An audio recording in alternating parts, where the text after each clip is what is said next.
Hoje nós vamos terminar a nossa série. Não sei se você está acompanhando, mas já faz alguns meses, algumas semanas, que a gente tem falado e pedido a Deus que nos livre do mal. Se você perdeu os episódios passados, a minha dica é que você nos siga no YouTube, que acesse o Spotify, o Deezer, compartilhe com as pessoas. E tem sido uma série difícil, porque falar sobre mal, sobre maldade é pesado, mas é necessário, à medida que nós sofremos ataques, tentações, temos o inimigo ao nosso derredor, buscando nos tragar, nos enganar, com suas astutas ciladas. E nessas últimas semanas a gente tem refletido sobre isso, temos pedido para que Deus abra os nossos olhos, que nos faça enxergar, obrigado Du, onde estão as armadilhas, como que elas chegam até nós, para que a gente tenha cuidado todo dia de manhã, que a gente não ande displicente. E hoje nós vamos terminar, e eu queria que você abrisse a palavra de Deus aí no livro de Provérbios, capítulo 6.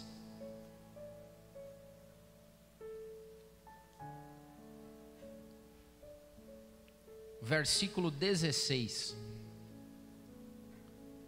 Provérbios 6 e 16, a palavra de Deus diz assim: estas 6 coisas o Senhor odeia, e a 7ª a sua alma abomina: olhos altivos, língua mentirosa, mãos que derramam sangue inocente, o coração que maquina pensamentos perversos, pés que se apressam a correr para o mal, a testemunha falsa que profere mentiras, e o que semeia contendas entre irmãos. Você sabe que o mal tem um caminho, ele tem um trajeto, ele tem uma rota. E o caminho do mal, a rota do mal, o trajeto do mal, ele é contrário ao caráter de Deus.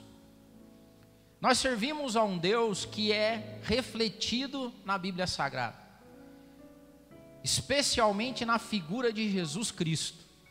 O nosso Deus tem nome, o nosso Deus se fez carne e habitou entre nós. Nós que somos cristãos, nós não podemos ter dúvidas sobre o caráter do Deus que a gente serve, porque quando a gente fala Deus, Deus é genérico demais, concorda ou não? Deus, tem muita gente que acredita em Deus, ora para Deus, conversa com Deus, fala do Deus, não, eu acredito em Deus também, só que quando a gente personifica o nosso Deus na figura de Jesus Cristo, o negócio começa a ficar um pouco mais complicado. A régua tem um parâmetro, tem um nível. Por exemplo, logo mais nós vamos participar da Santa Ceia. E Paulo, quando falava da ceia, escrevendo aos Coríntios, refletindo o que Jesus tinha deixado ensinado, ele falou assim: cada um de vocês se examinem. Mas qual que é o exame que a gente faz? Porque cada um de nós tem uma referência. A nossa baliza é Jesus Cristo. Então qualquer um de nós que faça um exame de consciência, nós vamos estar longe da régua, certo? Ninguém consegue chegar na estatura de Jesus, mas nós temos uma referência. É que nem quando você vai fazer um exame de sangue, né? Você faz um exame de sangue, como é que vem? Vem o teu resultado e vem um padrão de referência, certo? Colesterol, quem tem? Vem lá o colesterol bom e ruim, o teu resultado é tanto. Daí você fala, isso é bom ou é ruim? É só você comparar com a escala. Se tiver entre tal e tal, tá beleza. Então nós que somos cristãos, nós não nos comparamos uns com os outros. Nós comparamos na nossa régua com Jesus, autor e consumador da fé, que em tudo foi tentado, mas não pecou, que demonstrou na prática como é Deus pra gente. Daí você fala, Deildo, então eu estou perdido. Eu também estou, tá? Porque quando a gente se compara com Jesus, a gente está longe da régua, mas muito longe. Mas daí você fala, o que eu faço? Você dá passos de evolução. Isso quer dizer que quando você olha no parâmetro divino, e você fez o teste mês passado, a ideia é que você olhe esse mês e vê se você subiu um pouquinho. Tudo bem que a régua está longe, o que não pode é ficar parado ou regredir, mas melhorar. Então imagine que eu sou mentiroso. Quantas mentiras eu contei esse mês que passou? Você fala assim, contei umas 25 mentiras.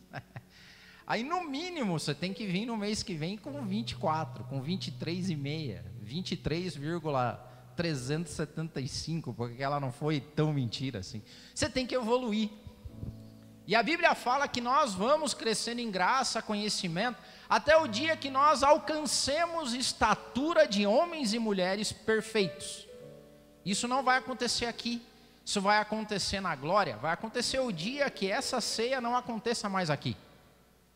Até lá nós temos a dificuldade, o desafio de andar nos passos de Jesus, termos o caráter de Cristo instituído, porque toda vez que alguém chega para mim e para você e diz, você é cristão, tem um peso nessa palavra, tem um peso nessa resposta. Por quê? Porque você carrega consigo para o mundo a ideia de que nós somos pequenos cristos, de que nós seguimos o caráter do nosso Deus, refletido na imagem de Jesus Cristo. E o que o mal faz? O mal tenta, ou nos tenta no caminho contrário, no sentido contrário ao caráter divino. Então, durante essas semanas nós falamos sobre como somos tentados pelo mal. E a oração que Jesus ensinou é, Pai, livra-nos do mal. Jesus, quando orava pelos seus discípulos, na sua oração sacerdotal, ele disse, Pai, eu não peço que o Senhor os tire do mundo, mas que o Senhor os livre do mal. Porque o mal nos assola. E hoje eu quero terminar com essa passagem, onde o sábio Salomão, escrevendo em Provérbios, fala sobre coisas que são antagônicas ao caráter de Deus. Coisas que definitivamente Deus pensa para cá, essas coisas estão pensando para lá. É norte e sul, é leste e oeste, são direções contrárias. E a primeira coisa que ele fala é que Deus odeia, olha, é pesada a palavra, essas coisas o Senhor odeia. Significa que definitivamente Deus rechaça. Não tem Deus nisso. E a primeira delas é olhos altivos. Sabe o que é olhar altivo, altivez? É aquela galera que olha para as outras pessoas assim, ó.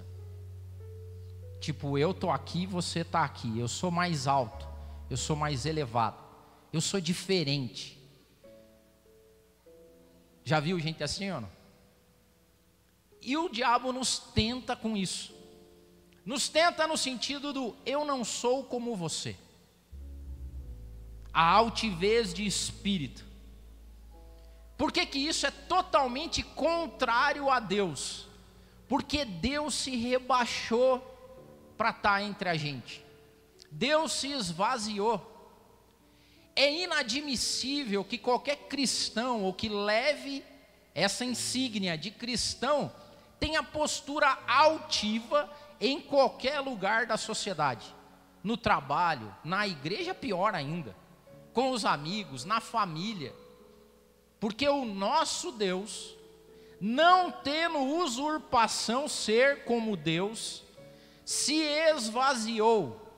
Isso significa que Deus abriu mão da sua glória, que não era pouca, que não é pouca. Deus abre mão da sua glória, vem e habita entre nós para morrer uma morte de cruz. Entrega a sua vida a favor dos outros. Jesus, Deus, não olhou com altivez para ninguém. Quando Pilatos estava diante dele, Jesus não olhou com altivez. Quando Herodes, quando uma prostituta, quando amigo, seja quem for, centurião, mulheres, crianças, Jesus nunca olhou para a altivez para as crianças. Já falei isso, um bom termômetro para ver se você é um bom cristão, essa criançada gosta de você. Porque criança não engana, né? Quando o cara é chato, velho, quando a mina é chata, a criançada quer passar longe. E com Jesus era o contrário. A criançada queria estar perto dele. Tanto que ele falou, pô, não impeçam aí a criançada não, deixa eles virem aqui que a gente vai bater um papo. Olhos altivos. Pessoas que se consideram mais do que as outras. Pessoas que se consideram mais abençoadas, mais ricas, mais inteligentes, mais N coisas. Isso Deus odeia. Pessoas que têm algumas características. Primeiro, não ouvem as outras pessoas. Deus tinha tempo, cara. O nosso Deus ouvia as pessoas. Hoje nós temos uma dificuldade no mundo de hoje porque ninguém ouve mais ninguém. Porque quando uma pessoa está falando, você não está despendendo atenção e carinho ao que ela estava falando, mesmo que seja uma bobagem. Porque aqui entre nós, o que na sabedoria humana não é bobagem aos ouvidos de Deus? Porque Paulo diz isso. Pô, mas quem deu dica para Deus? Quem foi conselheiro de Deus? Quem tem alguma coisa inteligente para dizer para Deus? E Deus para e ouve. O nosso Deus ia na viração do dia conversar com Adão e Eva. E conversar não era Deus fazendo palestra na viração do dia. Era conversa. Jesus tinha a capacidade de, na sua passagem terrena, sentar na beira de um poço e conversar com uma mulher. Ele tinha a capacidade de reservar tempo na agenda dele para conversar com as crianças e jamais com olhos altivos. Cristãos não combinam com altivez, com soberba, com orgulho. Então, a primeira coisa que nós temos que pedir no final das coisas, porque quando a gente olha para trás em tudo que a gente estudou nessas semanas falando de mal, a ponta ou o cerne de todos eles tem a ver com orgulho e vaidade, que é o pecado original. Que foi assim que o nosso inimigo foi tentado, porque ele se achou. Não se ache, não queira ser mais, porque você não é. Não olhe pessoas com olhos altivos, não olhe de cima jamais. Não deseje lugares altos, não deseje essas posições. Isso é contradicente ao espírito e ao caráter de Deus. Jesus, quando estava conversando com a galera, ele falou assim, olha, vou contar uma coisa para vocês, uma dica que eu dou. Jesus falando, fica a dica. Quando você chegar num lugar, numa festa, não sente nos primeiros locais. Não queira a área VIP. Sente no fundão. Porque pode ser, olha só que papelão vai ser, se você sentar na área VIP e o dono da festa chegar para você e falar assim, escuta, será que você pode sentar mais para trás que esse lugar aqui está reservado? Você já passou por isso? Eu já passei, cara. Que vergonha que dá. Quando você chega num lugar, né, porque a gente, às vezes é SN mesmo, né, sem noção. Você chega num lugar, está lotado, as cadeiras da frente estão vazias. Você, olha, que beleza, dei sorte hoje. Chega e se apossa do lugar. Aí vem alguém cheio de, né, que é difícil, fala, rapaz, está reservado. Eu falo, ó, sério? Jesus já tinha dado a dica, ele falou assim, você vai passar carão, não tenha esse espírito. Agora olhe que legal se você fizer o contrário. Se você sentar lá atrás, e o dono da festa passando te vê e fala assim, opa, não, aí não é teu lugar não. Só que a altivez de espírito faz com que a gente queira os lugares maiores. Se você reparar, palcos, como a gente tem aqui, ó, eles são mais elevados. Por quê? Porque as pessoas falam de cima. Nós criamos no mundo moderno simbologias que falam das pessoas alcançarem topos, de subir na vida, de subir na carreira. E é normal quando se sobe se criar altivez, estatura. Chega um ponto que essas pessoas são confrontadas com Jesus dizendo que são pessoas de duras cerviz. Dura cerviz é duro pescoço, é pessoa que não baixa a cabeça. É a galera que anda de nariz empinado. É a galera que você tem medo de chegar perto. Por quê? Porque ela é altiva.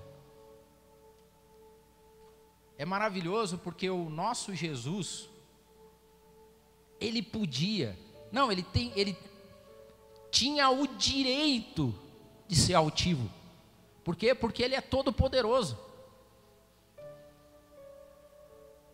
E na sua passagem aqui na terra, em nenhum momento demonstrou altivez, a ponto de Pilatos começar a bater aquele papo com ele, e Jesus, humildemente, como um cordeiro mudo e humilde, fala assim: faça o que você tem que fazer. Foi-lhe dado esse poder. Foi-lhe dado esse poder para você fazer o que você vai fazer comigo. Eu concedi isso.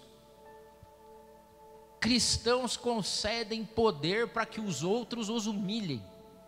Essa é a raiz do cristianismo.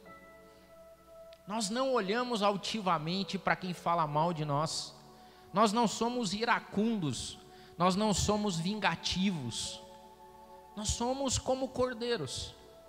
Porque ao cordeiro foi dado todo o poder no céu e na terra. Pessoas que você não consegue conviver perto.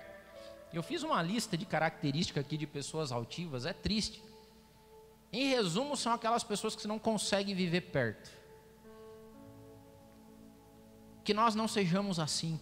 Porque a raiz de todo o mal começa no coração, com o diabo dizendo para a gente: você é bom, você é o cara, você merece. Os outros não são como você. Você é. Nós não somos. Nós somos todos pecadores carentes da graça de Deus. E olhe só, segunda coisa, que o mundo vai numa direção contrária. Língua mentirosa. A palavra de Deus diz que a mentira tem um pai, tem quem coordena ela. E ao nosso Deus não, nosso Deus é verdade, transparência. Ele é a verdade. Eu sou a verdade, o caminho e a vida. E hoje nós estamos vivendo no mundo, olhe só como as coisas são enredadas num cenário, num roteiro que nos afasta de Deus. Nós vivemos no mundo da pós-verdade. Já parou para pensar nisso? Ou seja, a pós-verdade. Jesus diz na Bíblia que eu sou a verdade. E o mundo diz hoje: não, mas a gente não vive mais no mundo da verdade, a gente vive no mundo da pós-verdade. Ou seja, o mundo hoje vive numa ilusão coletiva de que a verdade não é mais aquilo que é verdade, é aquilo que eu crio como verdade. Olha só como o inimigo hoje nos enreda na mentira, porque a pós-verdade é a mentira com cara de verdade. Sabe como é que é o mundo da pós-verdade hoje? É assim: eu recebo uma notícia no WhatsApp, no Facebook, no Instagram. Eu recebo uma notícia, eu leio a notícia, ela tem cara e ares de mentira, mas aquela mentira corrobora o que eu acredito, e eu a tomo por verdade. E o mundo está sendo enredado numa ilusão coletiva de pós-verdade. E cristãos fazendo parte disso, ou ditos cristãos. É mais ou menos assim: imagine que você goste de mim, imagine que você acredita que eu sou gente boa, imagine que você fala: não, o Del é um cara, eu gosto do Del, aí chega uma notícia no teu WhatsApp dizendo assim: o Del semana passada visitou 300 asilos, 250 orfanatos e distribuiu 1000 cestas básicas.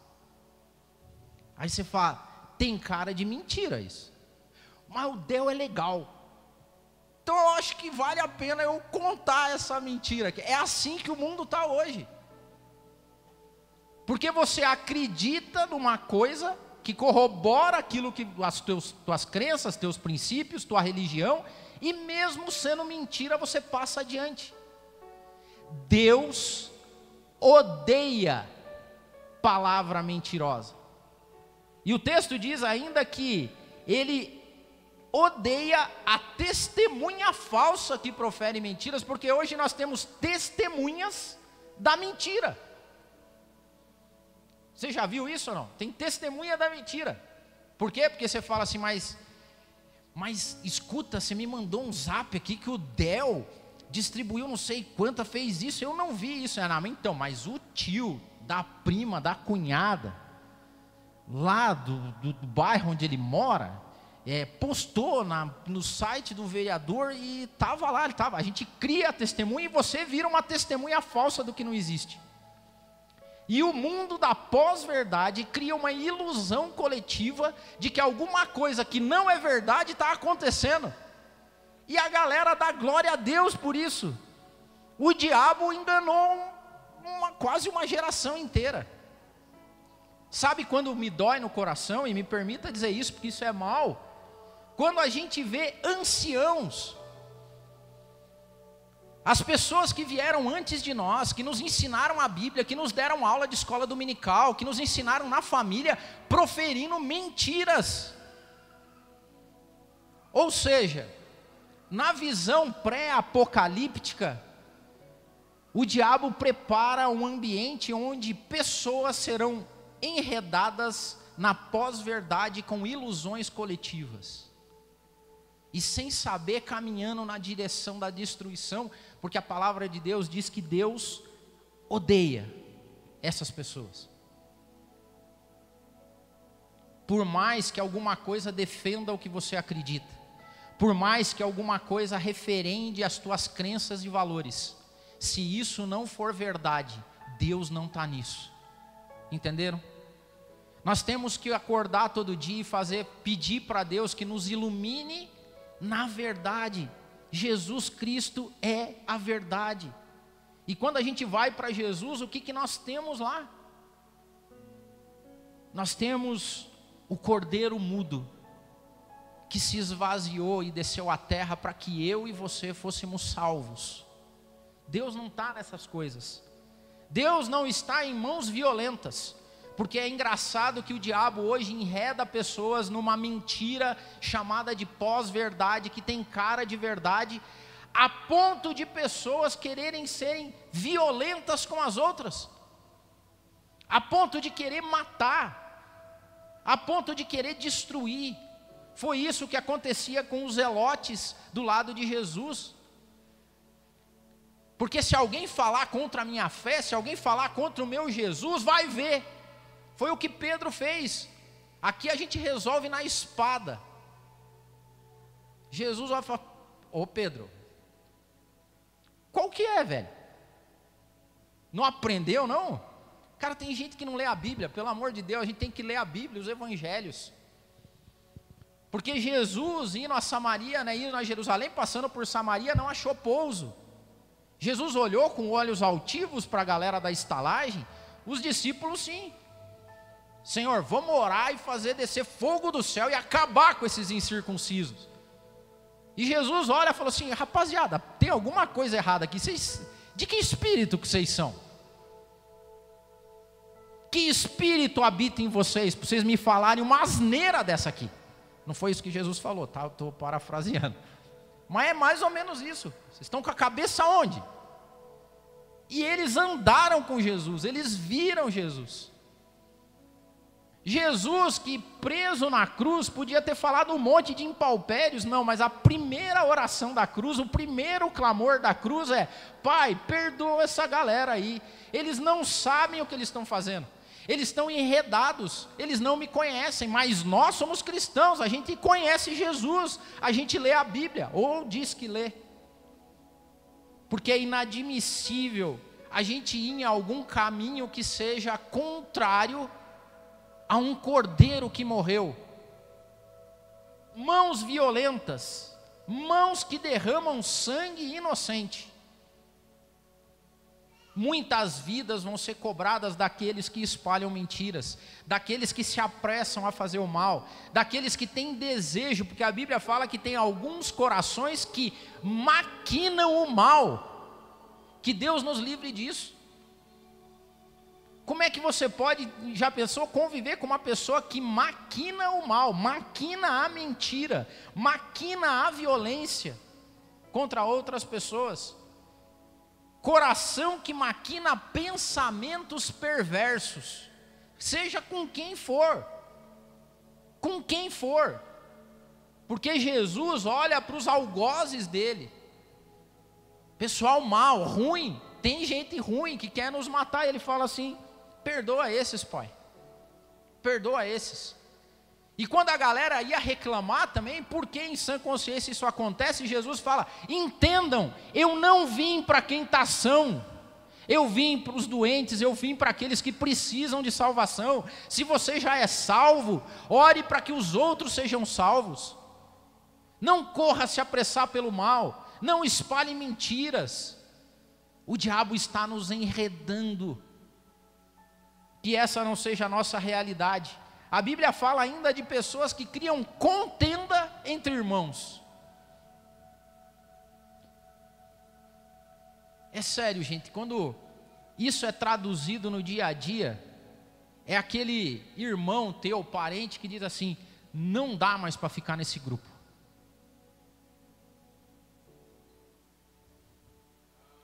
Não fico aqui mais. Porque começa com um grupo de WhatsApp. Depois, sabe o que estava acontecendo? Eles fizeram esse estudo de psicologia social. O maior feriado nos Estados Unidos é o Thanksgiving, é o Dia de Ação de Graças.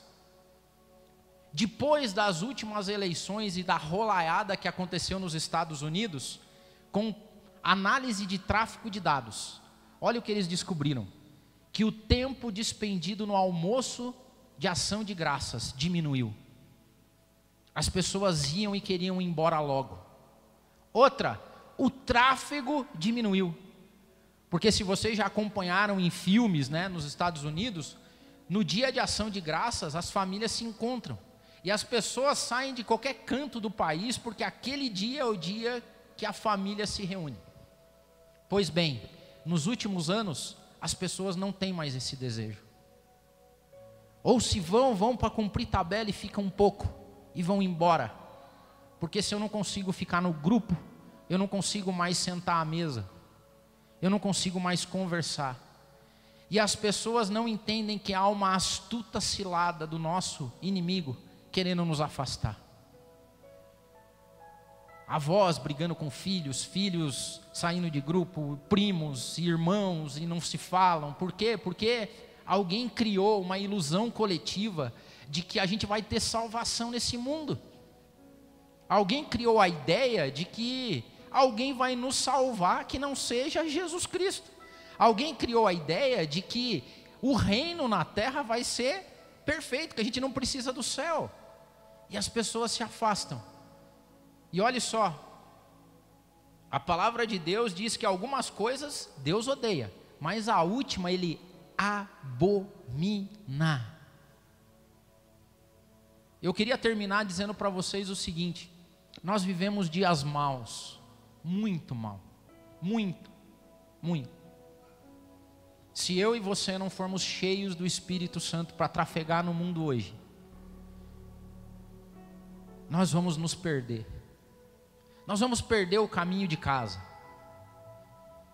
a ponto da gente ir talvez tão longe que a gente não consiga voltar mais. Ou no mínimo a gente ouça o chamado e o convite para o dia de ação de graças e a gente não vá. Por quê? Porque a gente não quer estar junto. Isso aqui que nós vamos fazer representa o dia que pessoas de toda a raça, todas as tribos, todas as nações do mundo, um dia se reunirão ao redor da mesa do Cordeiro, que não foi altivo, que é a verdade, que entregou sua vida para que ninguém mais morra, que não se apressou para fazer o mal, mas se apressou para morrer e morrer morte de cruz. Que nós não sejamos contados entre os que criam contenda, que separam, que contam mentiras, que têm olhares altivos. mas que nós sejamos aqueles que sejam contados na conta do Cordeiro, que entregam sua vida em amor, em benefício dos outros, que sofrem calados em paupérios, que dão a outra face quando alguém lhe acerta uma, que falam coisas boas daqueles que falam coisas más da gente, que amontoam brasas na cabeça das pessoas, porque não sabem por que a gente não reage. A gente não reage porque Jesus não reagiu. A gente não fala mal porque Jesus não falou mal. E a gente entrega a nossa vida porque Deus entregou a dele antes da nossa, para que a gente pudesse ter vida eterna. Hoje eu tomo essa ceia pedindo para que Jesus me livre do mal. E de todo mal, o principal, aquele que habita dentro de mim. Aquele mal que eu carrego comigo. Aquele mal que encontra ressonância quando algumas pessoas contam mentiras, correm para maquinar o mal, falam coisas erradas, e há aquela pontinha de desejo dentro de mim. Aquilo que eu tento não fazer, mas acabo fazendo. Esse mal que está dentro de mim foi instalado lá no jardim do Éden, no pecado original, e vem acompanhando a gente. Mas Romanos diz que, Paulo escrevendo aos Romanos diz que assim como o pecado entrou no mundo através de Adão, esse mesmo pecado sai pelo sacrifício de Jesus Cristo na cruz do Calvário. Se coloque em pé, nós vamos orar e nós vamos participar da ceia. E fechando essa série, o meu desejo é que ao você tomar o pão, ao você tomar o cálice, você diga o seguinte: Senhor, melhora o meu exame. Mês a mês eu quero vir aqui comparar o meu exame e dizer: eu estou mais humilde, eu estou menos criando contenda, eu estou menos falando mentira, eu estou mais ajudando, eu estou mais morrendo, Pai, eu estou mais morrendo para mim mesmo e renascendo para Ti. Nós vamos orar consagrando a Deus esses elementos, mas faça um exame. A gente ficou durante 9 domingos falando sobre várias espécies de mal. Eu vou fazer uma confissão aqui, eu me enxerguei em todos, e a cada domingo eu pedi para Deus: Senhor, me melhora. O André tem uma música maravilhosa que tem uma frase que eu amo, que ele diz assim: o teu amor me melhorou. O teu amor me melhorou. Que a gente tome essa ceia hoje e diga para Deus: me melhora, Pai, me melhora, me livra do mal, me faz melhor, me faz ser reconhecido como um cristão verdadeiro. Senhor, nós consagramos a Ti esses elementos, que aqui simbolizam o Teu sacrifício na cruz do Calvário, meu Pai amado, que aqui simbolizam o Senhor entregando o Seu corpo por amor de nós, sofrendo toda sorte de impalpérios, sendo cuspido na cara, tendo as suas roupas retiradas, ó Pai, levando chicotadas, sem nenhum olhar altivo, recebeu uma coroa de espinhos, o sangue quente desceu na sua fronte, o Senhor foi feito escárnio, Pai amado, com multidões zombando do Senhor, xingando, jogando pedras. O Senhor carregou a cruz até o alto daquele monte. Lá o Senhor foi pregado, Pai amado. O Senhor passou necessidade, pediu sede, recebeu vinagre. O Senhor foi traspassado por uma lança, Pai amado. O Senhor foi judiado, menosprezado, quebrado, maltratado. O Senhor verteu o seu sangue naquela cruz, ó Pai amado, para que a minha vida fosse mais alva do que a neve. E hoje nós, Pai, te pedimos que ao participarmos dessa ceia, nos melhore, Pai. Nos melhore por amor de Jesus Cristo. Não nos mantenha do jeito que a gente sempre foi e é. Que a gente seja melhor, ó Pai amado. Livra-nos do mal. Livra-nos do mal. Livra-nos do pecado. Retira isso de nós, ó Pai. Até o dia que a gente glorifique ao Senhor no céu. É isso que a gente espera, Deus amado. Que a gente não crie contenda entre nós. Que a gente tenha prazer na mesa. Que a gente tenha prazer na vida. Que a gente não desvie a nossa salvação 1 milímetro sequer do nosso único Salvador e Redentor, Jesus Cristo. É o que nós te pedimos no nome de Jesus. Amém. Amém.